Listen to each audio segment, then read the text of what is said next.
the terror war between a Fry Guy and the Fry Guy. It'll sink in. And the terror war was already underway. The score was 0 Alec, 1 Dave. But fast forward a few years, the Fry family moved to a nice suburban house in Ottawa Hills. Passing time, Dave and his old high school friend, Gus, were goofing around in the summer heat with some squirt guns. But what was Alec up to? Same. Well, whatever he was doing, he wanted to play with Big Brother. And that's when the goofing off turned sour. When 6-year-old 5'4" Alec, or 4'5", I'm sorry, Alec walked out the screen door with a brilliantly colored CPS 1400 limited edition Super Soaker battery powered. The end was nigh for Dave. The score was 1 Alec, 1 Dave. But clearly he was catching up on to me. He knew he couldn't match my charming good looks as a 7-year-old, so he had to terrorize some of my favorite Disney princesses. So when I saw him running down the street with torn up Nikes, a wavy red hair, and a one-size-fits-all mermaid costume, I knew he ruined my favorite Disney princess, Ariel.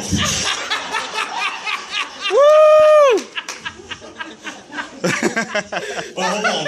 Let's just say Dave couldn't hold a shower curtain to that costume. Oh. All right. Fast forward a few more years again to the hills of West Virginia.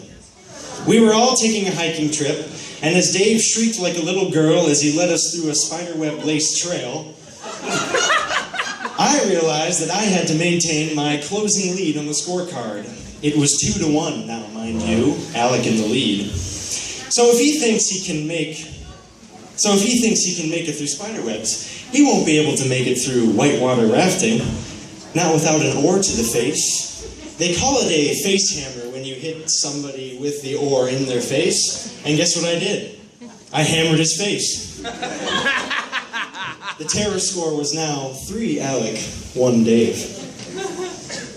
So when did Dave suddenly pick up his end in terrorizing Alec and the rest of the world? When did he finally become that confident, polished man we know today? I mean, remember the time when he performed Barry Manilow's Copacabana at Epiphany Night? And once again, another one-size-fits-all costume and a ridiculous wig. Or who could forget the time that he and Sean took his bike Munch on a bike ride that narrowly averted being crushed by a tree? When did Dave suddenly become Dave? I think it must have been once he met Amy. His whole demeanor changed. We never saw him around the house. And he had this stupid, funny grin on his face every time we saw him.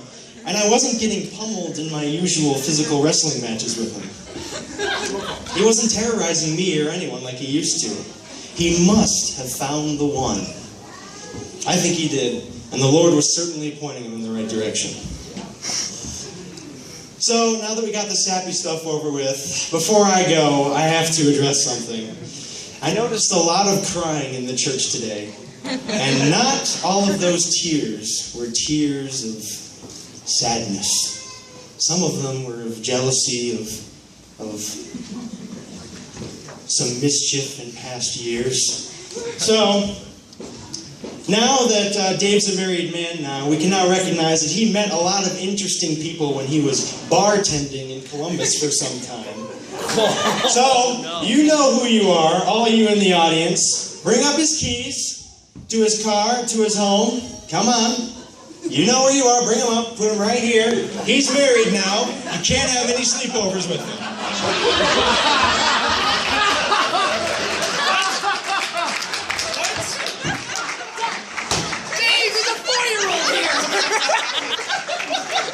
Geez, Dave, you shouldn't have been sleeping around, man. I'm telling you.